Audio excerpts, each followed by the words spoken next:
সিতাইতে জয়ী তৃণমূল প্রার্থী সঙ্গীতা রায়। সিতাইতে জয়ী হয়েছেন তৃণমূল প্রার্থী সঙ্গীতা রায়। 1,30,156 ভোটে জয়ী। 1,30,156 ভোটে জয়ী সঙ্গীতা রায়। সিতাই তৃণমূল প্রার্থী ইতিমধ্যে জয়ী হয়েছেন তিনি।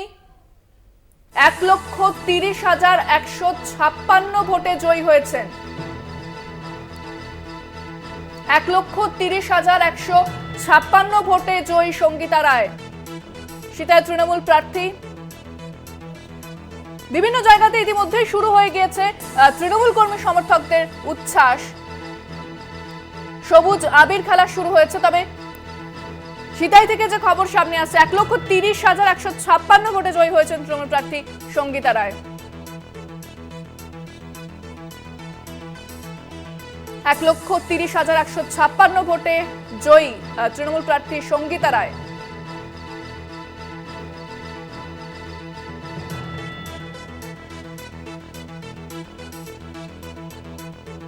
সিতাইয়ের দিকে নজর রেখেছি, যদিও যে উপনির্বাচনে যে 6টি কেন্দ্র সেখান থেকে বিপুল লিডে এগিয়ে রয়েছে তৃণমূলের প্রার্থীরা। তবে সিতাইয়ের ছবিতে যে উঠে আসছে, যেখানে তৃণমূল প্রার্থী সঙ্গীতা রায় তিনি ইতিমধ্যেই জয়ী হয়েছেন। 1,30,156 ভোটে তিনি জয়ী হয়েছেন বলে জানা যাচ্ছে। ফোনে রয়েছেন প্রতিনিধি রবিউল হোসেন। রবিউল, সিতাইয়ে জিতে গেলেন সঙ্গীতা রায়। রাউন্ডের ফলাফল গণনা হয়েছে, তার মধ্যে ইতিমধ্যেই কিন্তু একেবারে 12 রাউন্ডের ফলাফল আমাদের হাতে এসে পৌঁছেছে এবং 12 রাউন্ড গণনা শেষে সিতাই বিধানসভা উপনির্বাচনে তৃণমূল কংগ্রেসের যিনি প্রার্থী রয়েছেন তিনি কিন্তু 1,30,156 ভোটে জয়ী হয়েছেন। অর্থাৎ একেবারে বিজেপি প্রার্থী, যেখানে সিতাই বিধানসভায় 12 রাউন্ডে মাত্র 35,000-এর কিছু ভোট বেশি পেয়েছে, সেখানে কিন্তু তৃণমূল কংগ্রেস প্রার্থী তার জয়ের সংখ্যাই হলো 1,30,156 ভোট।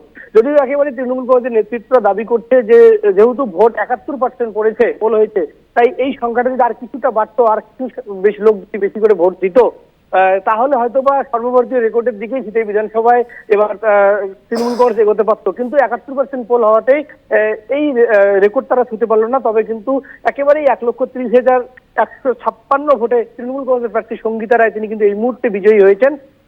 তোমাকে জানিয়ে রাখি, ইতিমধ্যেই কিন্তু জয়ের খবর আসছে। তৃণমূল কংগ্রেসের কর্মী সমর্থকরা তারা কিন্তু উল্লাসে মেতে উঠেছে এবং একেবারে জয়ের খবরের সাথে সাথেই তৃণমূল কংগ্রেসের কোচবিহার জেলার যিনি সাংসদ রয়েছেন জগদীশ বসুনিয়া, তিনি কিন্তু সিতাইবাসীকে অভিনন্দন জানানোর পাশাপাশি বিজেপি যিনি প্রার্থী রয়েছেন দীপক রায়, তাকে কিন্তু কটাক্ষ করেছেন যে দীপক রায় এইবার নিয়ে 4 বার হারলেন, তাই তিনি যেন আর ভোটে না দাঁড়ান, একেবারে ভোটে না দাঁড়ানোর পরামর্শ দিয়েছেন, কারণ একেবারে এটা সিতাইবাসীর লজ্জা, এমনটাই কিন্তু কটাক্ষ করেছেন। সব মিলিয়ে বলতে গেলে এই মুহূর্তে সিতাইয়ের তৃণমূল কংগ্রেস কর্মী সমর্থকদের মধ্যে কিন্তু জয়ের উল্লাস তৈরি হয়েছে। একেবারে ধন্যবাদ রবিউল। কথা বললাম প্রতিনিধি রবিউল হোসেনের সঙ্গে। আমি শর্মিষ্ঠাদির কাছে আসবোই। যে উত্তরবঙ্গের কথা বারবার বলে বিজেপি, উত্তরবঙ্গে তাদের ভালো সংগঠন রয়েছে, কিন্তু তো দেখাই যাচ্ছে যেভাবে জিতে গেছেন তৃণমূল প্রার্থী। এছাড়া যদি মাদারিহাটের দিকে নজর রাখি, মাদারিহাটে সেই একই অবস্থা রয়েছে। কি হচ্ছে তাহলে? দেখুন, সিতাই ওই যে জগদীপ বাসুনিয়া, তার হুমকি সেটা নিশ্চয়ই আপনারাও দেখিয়েছেন টিভিতে, সে কিভাবে তারা ভোট পরিচালনা করেছে, বিরোধীদের কিভাবে তারা হুমকি দিয়েছেন, সেটাও আপনারা কিন্তু দেখেছেন। আসল কথা হচ্ছে, শুনুন, এই এক একটা নির্বাচন হচ্ছে, এক একটা নির্বাচন না, এক একটাই এলাকা হচ্ছে এক একটা মধুভাণ্ড। আমরা এই সাগরদিঘির কথা কিছুক্ষণ আগে হচ্ছে, সাগরদিঘি বা ঝালদা বলুন, আমরা দেখেছি এই এলাকাগুলো হারার পর কোথাও ওসি বদলে গেছে, কোথাও ক্যান্ডিডেটকে খুন করে দেওয়া হয়েছে। এই মধুভাণ্ড একটাও ছাড়া যাবে না, কারণ এইগুলো দখল করতে পারলে 5 বছরের জন্য সেটা তার দখলে থাকবে এবং এখানকার জল, মাটি, আকাশ, বাতাস, দুনিয়ার যা আছে, কয়লা, সমস্ত তার দখলে থাকবে। ঠিক আছে, আমি আসবো। থেকে 25-75 ভাগাভাগি হবে। আমি অরিন্দমের কাছে আসবো। অরিন্দম দা, তাও বিজেপি বলে তারা উত্তরবঙ্গে একটা তাদের সংগঠন আছে। তৃণমূল এবং বিজেপির বাইনারির মধ্যে কংগ্রেস তাহলে কোথায়? দেখুন, এই বাইনারির বাইরেই তো আমরা বেরোতে চাইছি। এই যেই বাইনারিটা তৈরি করার চেষ্টা করা হয়েছে দিনের পর দিন ধরে, সেই বাইনারির বাইরে বেরোনোর চেষ্টা করছি। তৃণমূল কি বলছে, বিজেপিকে রুখতে গেলে তাহলে তৃণমূলকে ভোট দিতে হবে। বিজেপি কি বলছে, তৃণমূলকে রুখতে গেলে আমাদের ভোট দিতে হবে। আমরা কি বলছি, এই তৃণমূলের যে চুরি, তৃণমূলের যে দুর্নীতি, তৃণমূলের যে অপশাসন, সেটাকে রুখতে গেলে আমাকে ভোট দিন। এই যে বিজেপি যে সাম্প্রদায়িক যে অবস্থান, সেই সাম্প্রদায়িক যে উস্কানি, তার কি বিরুদ্ধে সাম্প্রদায়িক লড়তে উস্কানি দিয়েছে? দিদি বলতে আমি তো হবে। আপনার দিদি না, আমি না, আপনার ওরকম কথা গোল আমি গোল বললে আপনার হবে মধ্যে না। হ্যাঁ গোল গোল না, আমি সোজাই বলবো, সাম্প্রদায়িক আমি কি সোজা উস্কানি বলবো দিয়েছে দিদি, বলতে আমি হবে। সোজা বলবো, আমি হ্যাঁ, সোজা বলবো, আমাকে বলতে দিন। হ্যাঁ, বলুন। যে সাম্প্রদায়িক উস্কানি তার বিরুদ্ধে যদি লড়তে হয় আমাদের ভোট দিন। কেন বলছি, দেখুন বিজেপির নেতা হিরণ তো কিছুদিন আগে বলেছে যে বিজেপি চায় না বলে মমতা ব্যানার্জি হারেনি। আমি বলছি না, হিরণ বলেছে। সেই জায়গায় বিজেপির এই যে একটা বাইনারি তৈরি করার খেলা এই দুটো দল মিলে সেখানে চালিয়েছে, কংগ্রেস ভাঙবে কি করে তাহলে? সেই জায়গাটা তারা ঢুকবে কি করে? সেই জায়গাটা ভাঙার জন্যই তো লড়াইটা হচ্ছে। হ্যাঁ, এই সময় হয়তো আমরা পারিনি। দেখুন পশ্চিমবঙ্গ, বিশেষ করে আমি বলছি বাঙালি অধ্যুষিত এলাকা, আমরা হয়তো পরিবর্তন বিমুখ কিছুটা হলেও।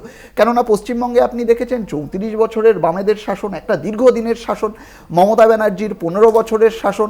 আপনি ত্রিপুরায় গেলে দেখেছেন 30 বছরের শাসন। আমরা যেখানে বাঙালিরা আছি সেখানে বাঙালিরা হয়তো একটু পরিবর্তন বিমুখ, আমরা হয়তো একটু দেরি করে, আমরা হয়তো বারবার করে সুযোগ দিতে অভ্যস্ত, সেই সুযোগটা তৃণমূল পাচ্ছে। কিন্তু আমরা পরিষ্কার বলছি, যেই সুযোগটা, যেই আশীর্বাদটা তৃণমূল বারবার করে ঠিক আছে, আমি পেয়েছে, আসবো এই প্রসঙ্গে। যেটা বারবার করে পেয়েছে, তার সদ্ব্যবহার কিভাবে হয়েছে আমি পরিষ্কার বলছি। এই যে যাকে আপনারা দেখালেন 1,30,000 ভোটে জিতে গিয়েছেন, তৃণমূল তো বারবার করে বলে সংগঠন দরকার, অমুক দরকার, তমুক দরকার। আমি আপনাকে বলছি মমতা ব্যানার্জির পাড়ায়, আমি যদি খুব ভুল না হই, গত লোকসভা ভোটে তৃণমূল পিছিয়ে ছিল।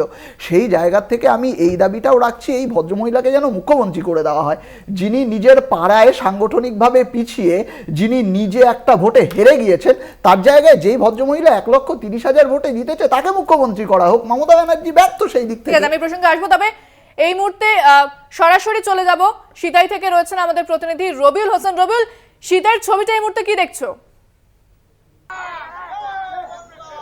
দেখো ইন্দ্রাণী, তোমাকে জানিয়ে রাখি এখনো কিন্তু কমিশনের তরফ থেকে অফিসিয়ালি জানিয়ে দেওয়া হয়নি। তবে একেবারেই সূত্র মারফত আমরা যেটা জানতে পারছি, 12 রাউন্ডের যে গণনা, সেই গণনা কিন্তু ইতিমধ্যেই শেষ হয়ে গিয়েছে।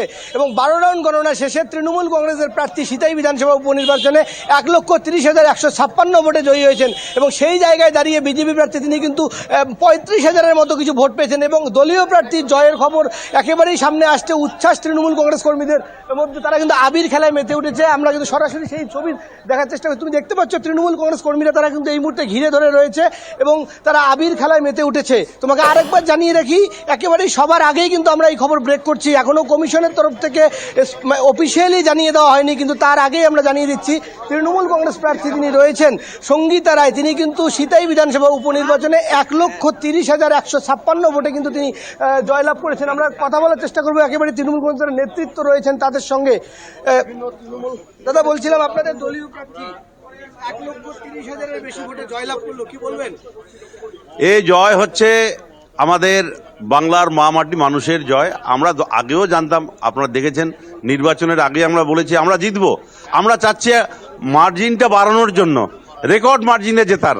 এবং আজকে দেখা গেল আমাদের সিতাই প্রার্থী যেমন 1,30,000 ভোটে জিতেছে। এই প্রার্থী আমাদের, এটা হচ্ছে কর্মীদের কাজের ফল এটা। সেই সঙ্গে সঙ্গে সিতাইয়ের মানুষ যে স্বতঃস্ফূর্তভাবে তারা ভোট দিয়েছে, তাদের জয়। আর একটা কথা, এবার উপনির্বাচনে বাংলায় একদম বিজেপি ওয়াশ আউট হয়ে গেল। যে মাদারিহাটটা ছিল সেটাও ওরা হাতছাড়া হয়ে গেল। একেবারেই তোমাকে জানিয়ে রাখি, যেমনটা কিন্তু নেতৃত্ব জানাচ্ছে, একই দিকে কিন্তু তৃণমূল কংগ্রেসের যারা কর্মী ছিল তারাও কিন্তু একেবারে শুরুর থেকে আত্মবিশ্বাসী ছিল যে এবারের নির্বাচনে তাদের দলীয় প্রার্থী তারা কিন্তু রেকর্ড সংখ্যক ভোটে জয়লাভ করবে। আমরা পেয়ে গেছি কোচবিহার জেলার সাংসদ জগদীশ বসুনিয়াকে, একেবারে সরাসরি আমাদের দর্শকদের শোনাবো প্রতিক্রিয়া। তার দলীয় প্রার্থী 1,30,000-এর বেশি ভোটে জয়লাভ করলো, কি বলবেন? এটা একটা সত্যি আনন্দের বিষয় এবং এটা আমাদের পরিশ্রমের ফসল। আমরা যেভাবে আমাদের মাননীয় মুখ্যমন্ত্রী এবং পশ্চিমবঙ্গ সরকার যেভাবে সাধারণ মানুষের সঙ্গে থাকে এবং আমাদের দলীয় কর্মীরা যেভাবে 24 ঘন্টা 365 দিন শীত গ্রীষ্ম বর্ষা মানুষের পাশে থেকে মানুষের জন্য কাজ করেন এবং মানুষ তৃণমূল কংগ্রেসের পাশে থেকে তার প্রতিদান দিয়েছেন, এর চেয়ে বড় আর কিছু পাওনা হয় না। বিরোধীদের যারা বিরোধিতা করে এবং তারা মাঠে নেই, ময়দানে নেই, মানুষের কাছে নেই, শুধুমাত্র ভোট এলেই তারা নির্বাচনে দাঁড়ায়, তাদের বলবো যে দীপক রায় এবার সহ 4বার ভোটে হারলেন, ভবিষ্যতে আর ভোটে না দাঁড়ানোই উচিত তার। একেবারেই যেটা শুরুতেই বলার চেষ্টা করছিলাম যে সাংসদ জগদীশ বসুনিয়া তিনি কিন্তু বিজেপির যিনি প্রার্থী রয়েছেন দীপক রায় তাকে কিন্তু আর ভোটে না দাঁড়ানোর কিন্তু পরামর্শ দিচ্ছেন। এবং তোমাকে অপরদিকে জানিয়ে রাখি, সাধারণ যারা কর্মী সমর্থক তারা কিন্তু ইতিমধ্যেই যে ড্রপ গেট রয়েছে সেই ড্রপ গেটের সামনে কিন্তু অপেক্ষা করছে তাদের দলীয় প্রার্থী কখন বেরিয়ে আসবে এবং সেই অপেক্ষা করছে। অপরদিকে কিন্তু তৃণমূল কংগ্রেসের কর্মী সমর্থক যারা রয়েছে তারা কিন্তু ইতিমধ্যে স্লোগান দেওয়া শুরু করেছে এবং তারা স্লোগানিং করছে, সবুজ আবির খেলছে, পটকা ফাটাচ্ছে। কারণ একেবারে সিতাই বিধানসভার উপনির্বাচন, এবারে কিন্তু তৃণমূল কংগ্রেসের কাছে পাখির চোখ ছিল। নির্বাচনের প্রচারের দিন থেকে একেবারেই বিজেপি বাম কংগ্রেস তাদেরকে মাঠে দেখতে পাওয়া না গেলেও তৃণমূল কংগ্রেস একেবারেই প্রচারে কিন্তু রাজ্যের একাধিক মন্ত্রী হেভিওয়েট নেতাকে নিয়ে এসেছিল। এই আসনেই কিন্তু তৃণমূল কংগ্রেসের প্রার্থী সঙ্গীতা রায়ের হয়ে প্রচার করেছিলেন রাজ্যের মন্ত্রী শশী বাজার, রাজ্যের মন্ত্রী পুলক রায়। সেখানকার যে তৃণমূল কর্মী সমর্থকেরা তারা একেবারে উচ্ছ্বাসে মেতে উঠেছেন, প্রত্যেকে এখন সেলিব্রেশন মোডে আছে, সেটা তো বিভিন্ন জায়গা থেকে সেই ছবি উঠে আসছে। ধন্যবাদ রবিউল, আমাদের সঙ্গে সরাসরি ছিলেন প্রতিনিধি রবিউল হোসেন। আমি যাবো তন্ময়ের কাছে। তন্ময়, এই যে সিতাইতে আমরা শুনলাম যে জগদীশ চন্দ্র বসুনিয়া তিনি বলছেন যে বিরোধী যিনি প্রার্থী রয়েছেন তাকে ভোটে না দাঁড়াতে, এবং যেভাবে সেখানে জয়লাভ হয়েছে সেটাও বলছেন যে মানুষ তাদের পাশে দাঁড়িয়েছেন, তাহলে এর পরে যে উত্তরবঙ্গের সংগঠন সেটা তাহলে তৃণমূল কিভাবে দেখবে? তৃণমূলের সংগঠন আছে বলেই তো আজকে এই জয় এসছে। এবং আমি এটা যেহেতু ঘোষণা হয়ে গেছে, কিছুক্ষণ আগে আমি অভিনন্দন জানাচ্ছিলাম কারণ তখন এগিয়ে ছিল, এটা ঘোষণা হয়ে গেছে। আমি আমাদের যিনি প্রার্থী ছিলেন সঙ্গীতা রায় তাকে অভিনন্দন জানাই এবং আমাদের সমস্ত কর্মী সৈনিক যারা অক্লান্ত পরিশ্রম করেছেন এই উপনির্বাচনকে ঘিরে তাদের প্রত্যেককে আমি সম্মান জানাই, কারণ তাদের পরিশ্রম এবং মাটি মানুষের আশীর্বাদের ফলেই আজকে এই জায়গায় আমরা পৌঁছাতে সক্ষম হয়েছি। এবং এটা প্রমাণ করছে যে উত্তরবঙ্গে একসময় যেখানে বলা হতো যে উত্তরবঙ্গে বিজেপির গড় এবং সেখানে তৃণমূল কংগ্রেসের সাংগঠনিক শক্তি নেই, সেই জায়গা থেকে গত ইলেকশন থেকে আপনারা দেখতে শুরু করেছেন যে ক্রমাগত বিজেপির ভাঙন করেছে। কারণ বিজেপি আসলে বাংলার মাটিতে বিজেপির যে রাজনীতি সেই রাজনীতি প্রত্যাখ্যিত হয়েছে, বাংলার মানুষ সেটা প্রত্যাখ্যান করেছে। সেটা যত নির্বাচন আরও এগিয়ে আসবে, এর পরের নির্বাচন সেখানে আরও প্রমাণ হয়ে যাবে। উত্তরবঙ্গ সহ দক্ষিণবঙ্গ সমস্ত জায়গাতেই সাংগঠনিকভাবে, এবং আমরা বারবার বলছি আমরা যেভাবে কাজের রাজনীতি নিয়ে মানুষের কাছে যাচ্ছি তাতে মানুষের আশীর্বাদ আমাদের কাছে আগামী দিনে আরো বাড়বে। কি বলবেন যে বাংলার মানুষ বিজেপির রাজনীতি মেনে নিচ্ছে না? তার আগে আমি দুটো উত্তর একটু দিই। সেটা হচ্ছে বিজেপিকে সবসময় সাম্প্রদায়িক বলে যে একটা ন্যারেটিভ সেট করে দেওয়ার যে বিরোধী দলগুলোর প্রচেষ্টা, আজকে কেরালাতে ওয়ানাডে যে কেন্দ্র থেকে নির্বাচনে বিজেপি তো সাম্প্রদায়িক প্রচার করেছে, মহারাষ্ট্রে প্রবল সাম্প্রদায়িক প্রচার করেছে, লড়েছেন। সেখানে প্রিয়াঙ্কা গান্ধী লড়ছেন কাদের সাথে? জামাতের সাথে, নিষিদ্ধের সংগঠন। ওখানে পিনারাই বিজয়ন নিজে বলছেন যে কংগ্রেস একটি সাম্প্রদায়িক সংগঠন, নিজে বলছে ওখানে লড়ছেন। ন্যাশনাল, এক মিনিট শেষ করি, ন্যাশনাল কনফারেন্সের সাথে যোগ করে জম্মু কাশ্মীরে জিতেছেন, সেখানে বলেছিলেন বিজেপিকে ভোট দেবেন না, বিজেপি সংরক্ষণ তুলে দেবে, কিন্তু তারা জেতার পরে সেখানে সংখ্যালঘুদের সংরক্ষণ সবার আগে তারা তুলে দিয়েছে। এই যে দ্বিচারিতা কংগ্রেসের, মিথ্যা কথা বলা, তার জন্য মানুষ আজকে তাদের প্রত্যাখ্যান করছে সর্বভারতীয় রাজনীতিতে, সর্বভারতীয় রাজনীতিতে। সাধারণ ন্যূনতম যিনি রাজনৈতিক কর্মী তিনি এটা জানবেন, 1 নম্বর।